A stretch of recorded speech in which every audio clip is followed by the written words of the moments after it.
I don't understand why they don't adopt them from America. I would think there'd be a bigger John, synergistic approach. do we know anybody that's adopted kids?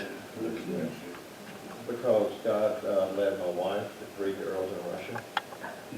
And she knew when she met the youngest one that this was what God wanted us to do. And 6 months before, I had not talked with my wife about this at all. But 6 months before, I told our daughter I would love to have 3 more children.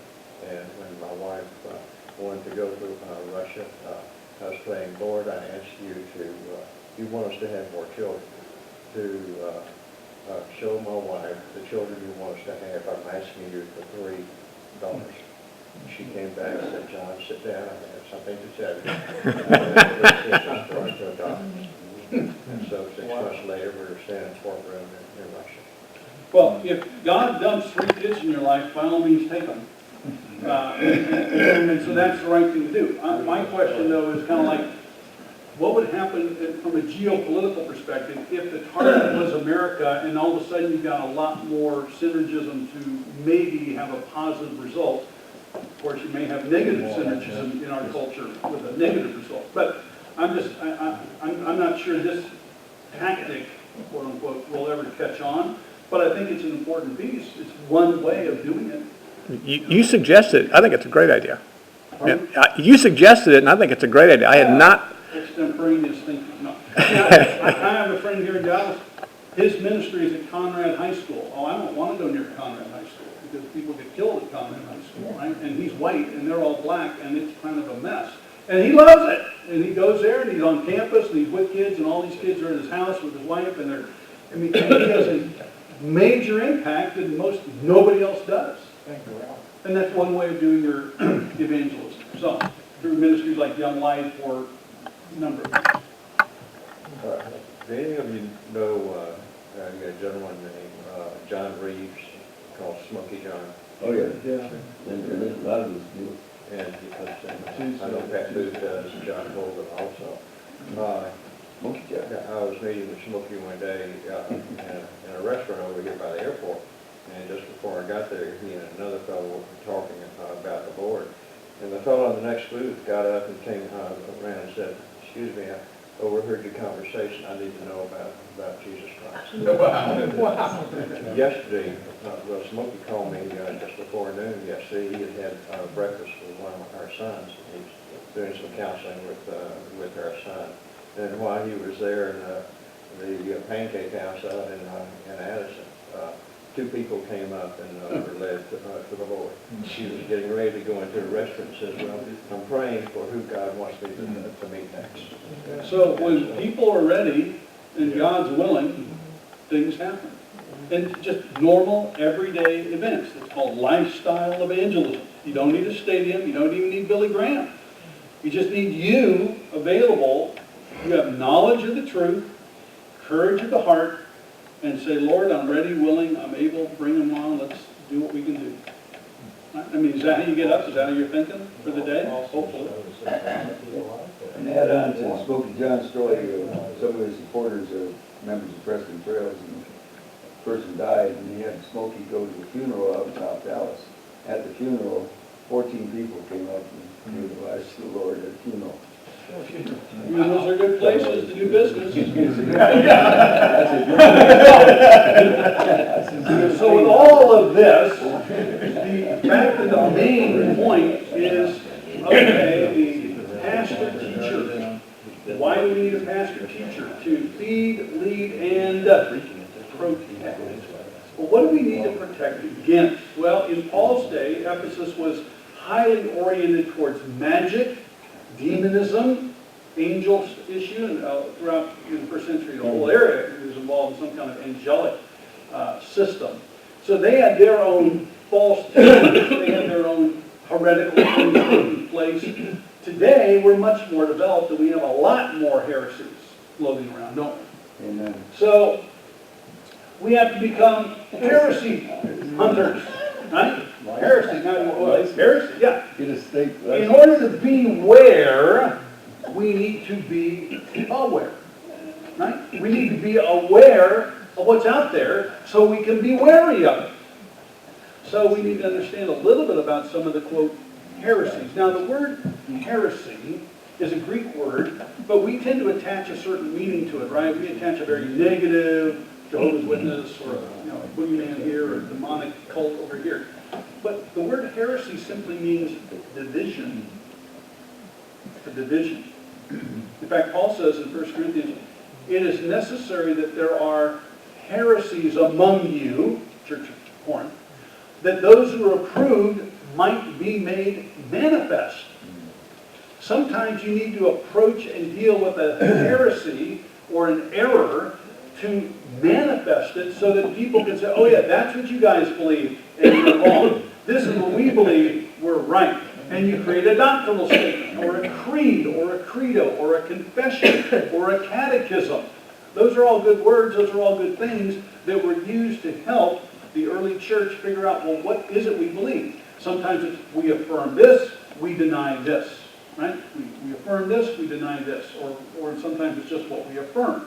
In any rate, what we're trying to do is say, what do we actually believe, so that now we can spot those who don't believe what we believe, and if it rises to the point of a seriousness, we then tend to these days call it heretical.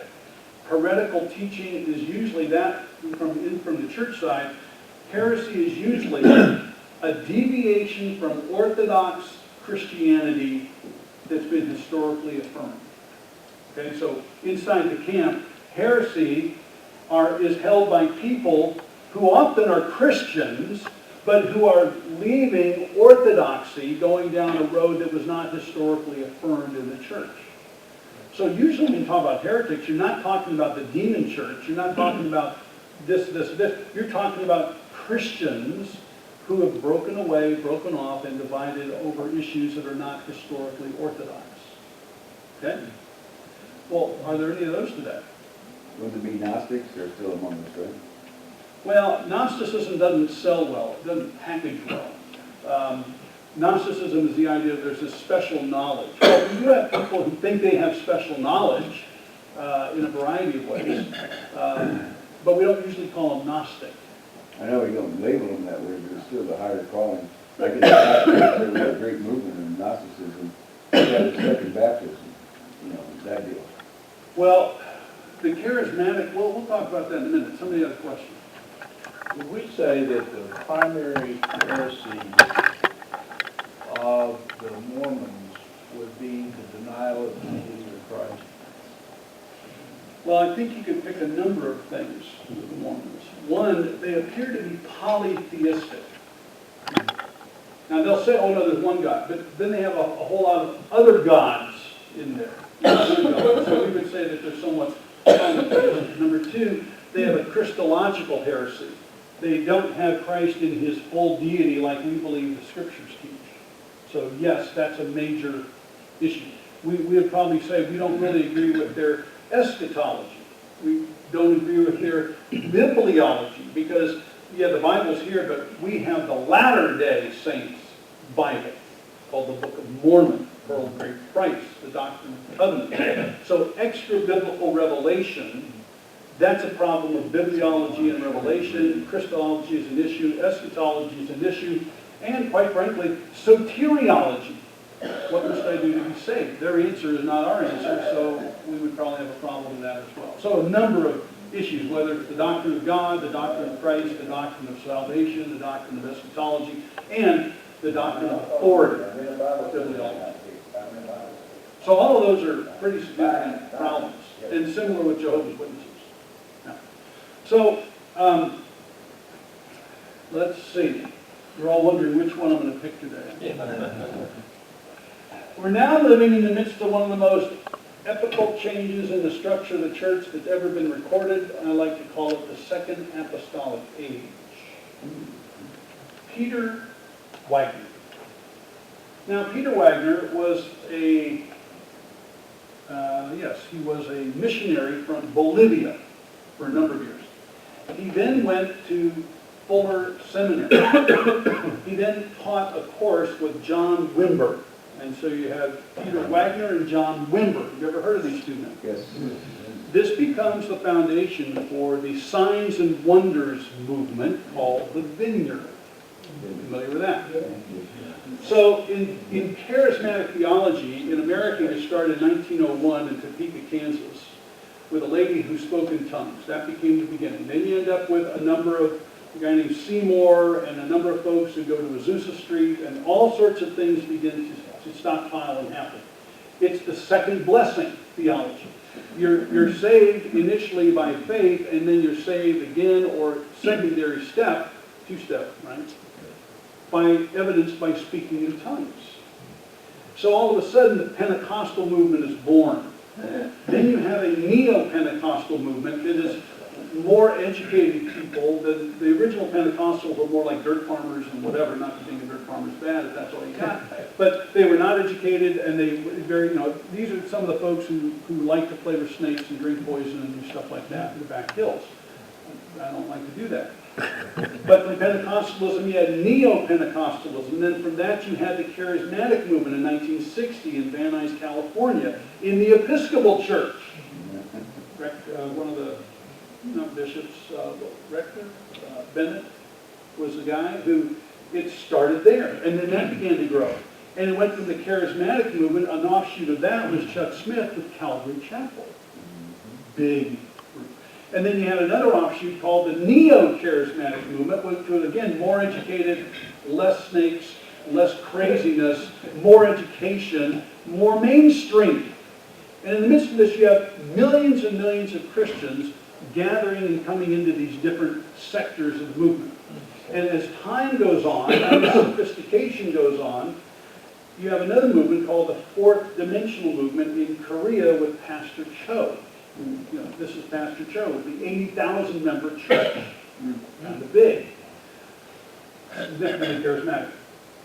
But then you have the Signs and Wonders movement called the Vineyard. And this was started by Peter Wagner and John Wimber. Now, John Wimber, you remember the Righteous Brothers? Sure. Yeah. John Wimber was the producer of the Righteous Brothers. He was a jazz guy. He was a musician guy. He was hip. He was good. I like the Righteous Brothers. Bill Medley was great. That dark, deep voice. And Bobby Hatfield, he died. But whatever. So, all of a sudden, Wimber, he becomes a believer. He goes to church, Quaker church in, where's the Nixon Library? Wilma? No. San Clemente. No. San Clemente. No. Yeah, Yorba Linda. Yorba Linda Quaker Church. So Wimber becomes a believer. He's reading the book of Acts and all that. And he goes to church and he says, where's the stuff? And they go, what stuff? The miracles, the signs, the wonders, the powers. I mean, reading the book of Acts, how come we don't have this? Well, we don't do that stuff anymore. Really? How come? Why not? So Wimber creates this movement that basically says we should be looking for a power encounter. Just like Paul. Paul showed up, did a miracle, gave a message, and people were evangelized. So today, we need to go, do a power encounter, do a miracle, preach a message, and people convert in mission. Okay? This spawned a tremendous number of people who came out of all the previous Pentecostal, charismatic, Foursquare, Fourth Dimension groups. They came out of that and found a home in the Vineyard movement. Why? Because you then had some very articulate, smart Christian people helping to lead it. One of which would be a guy named Jackie Deere. You ever heard of Jackie Deere? Jackie Deere used to teach Hebrew at Dallas Seminary for years. And he was asked to lead because of his affiliation and belief in the Signs and Wonders movement of Wimber. There were others who got involved with this. One would be Wayne Grudem. Probably heard of Wayne Grudem, very well-known theologian here in America. I used to eat pizza with Wayne. We'd go over to his house, we'd play cards, our wives and whatever, we'd have a great time. But he is highly charismatic and was the theologian for Wimber in the early years. Sam Storms. Ever heard of Believers Chapel here in Dallas? Sam Storms was one of the pastors there under S. Lewis Johnson.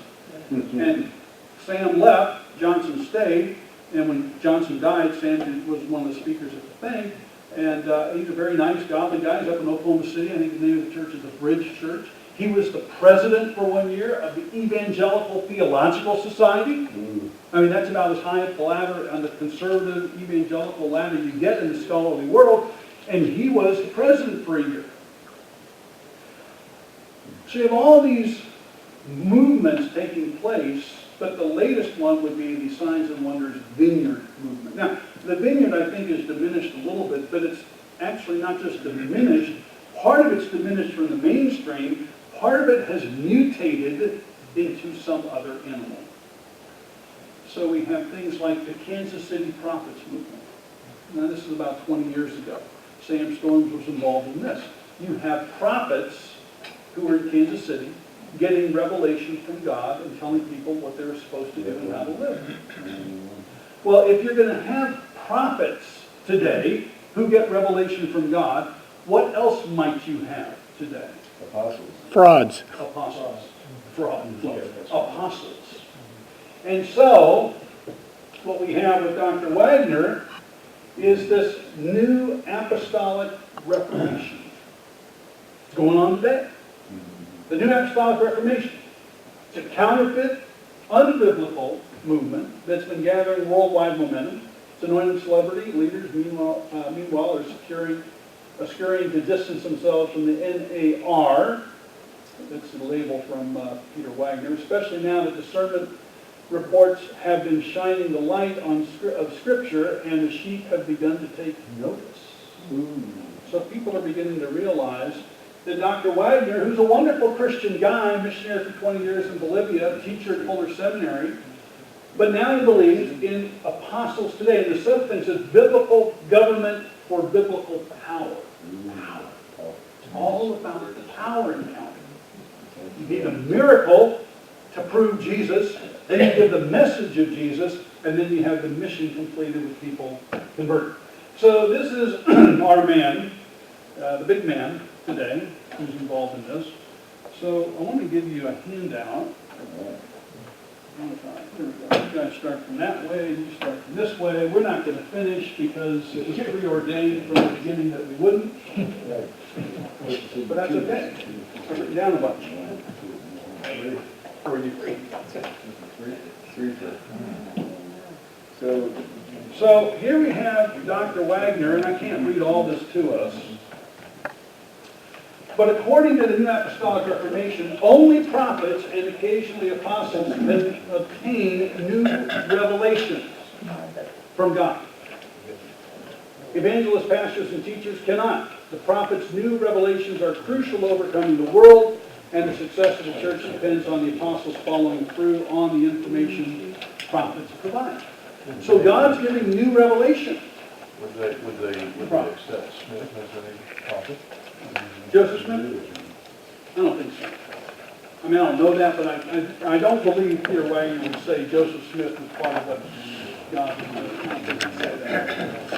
Pretty sure he's not. Because remember, Wagner's an evangelical. He's not a bad man at all. So you have God giving you revelation. Where is he now?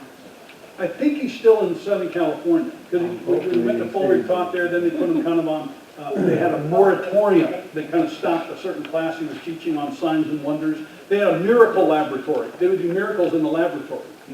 This caused the board of directors of Fuller to get a little panic.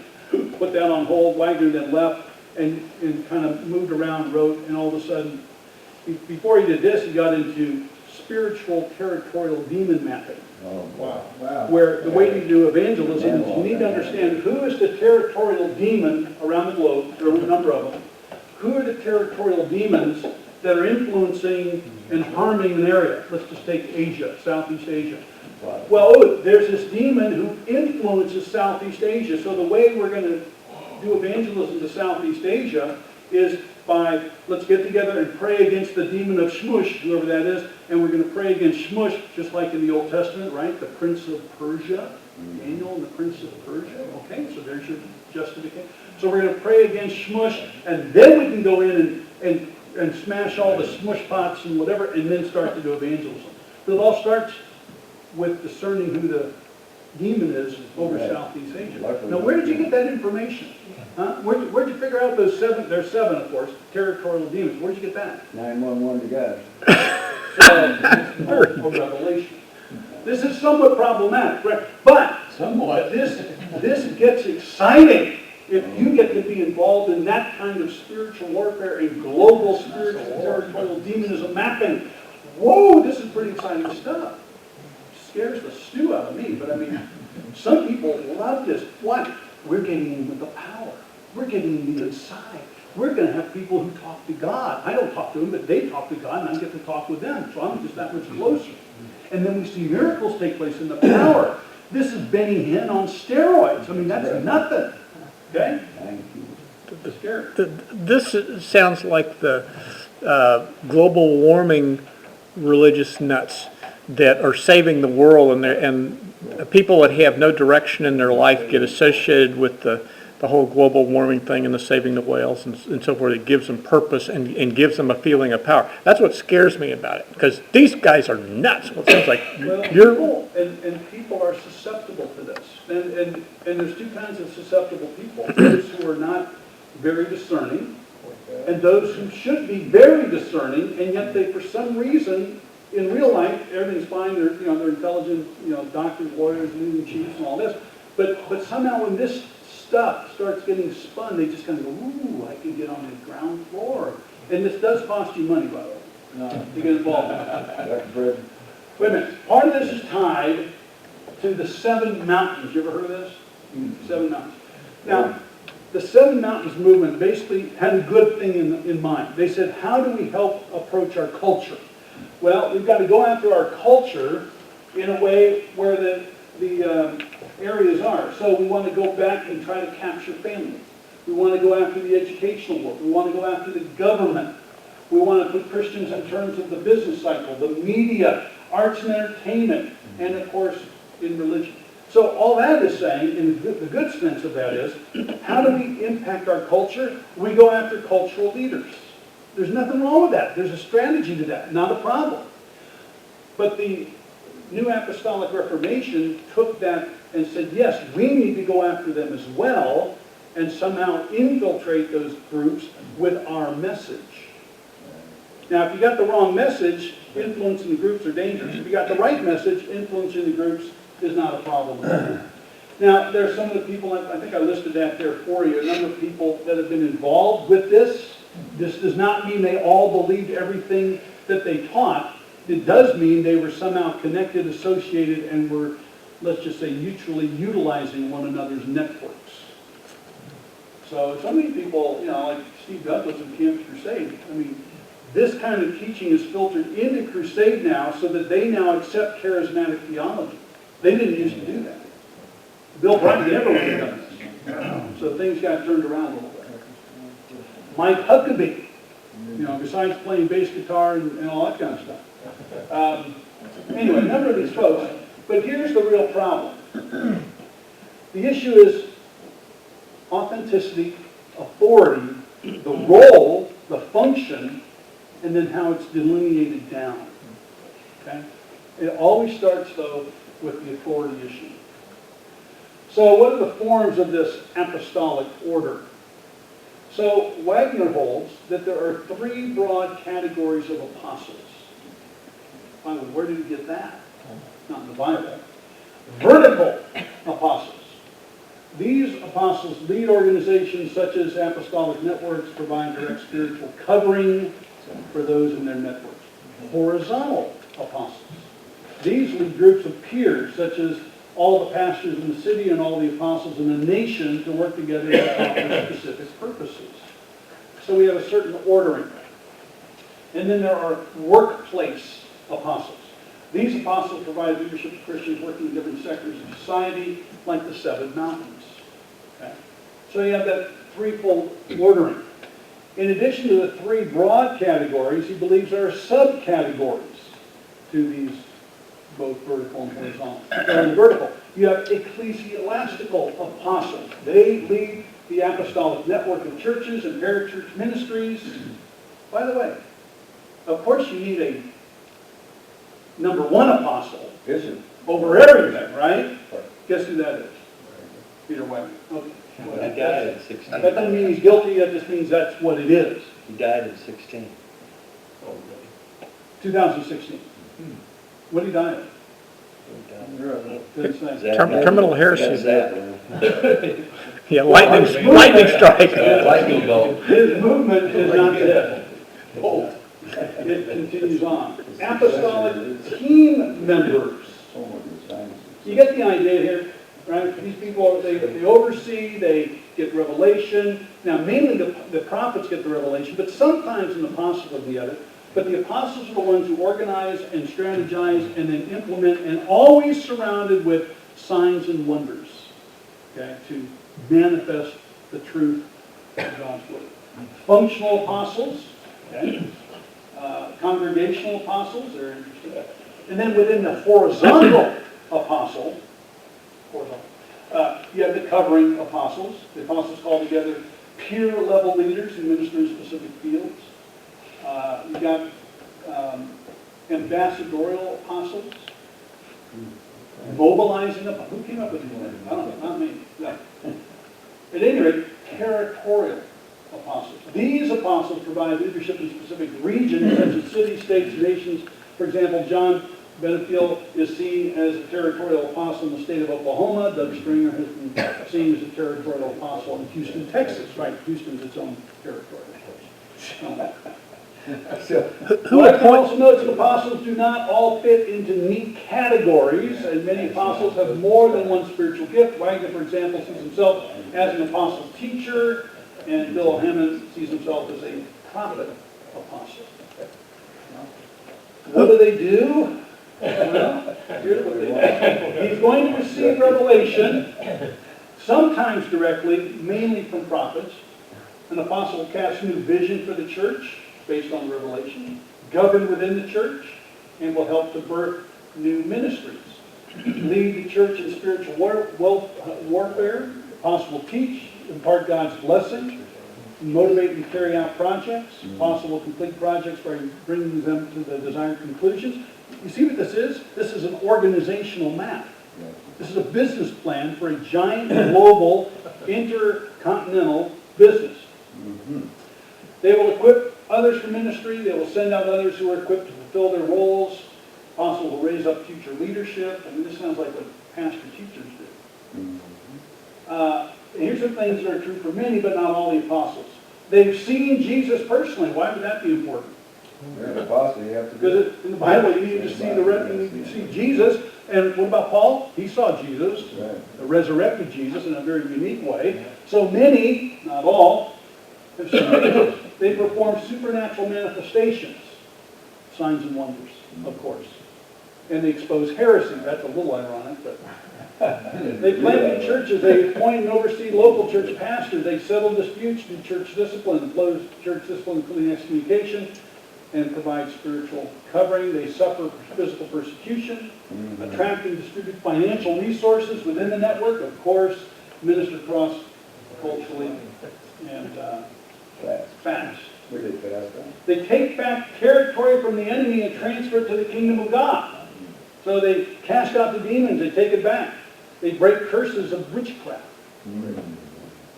So this is all kind of exciting stuff. This is a book by a guy, the New Apostolic Reformation. He's from Calvert Seminary. So this is what is scary. Okay? Because of their emphasis on the demonic, they seem to think they have the power to deal with the devil. The only one I know who has the power to deal with the devil is Jesus, and so I'll let him do that, right? You know, what did Michael say to the Lord rebuke you, is what he said to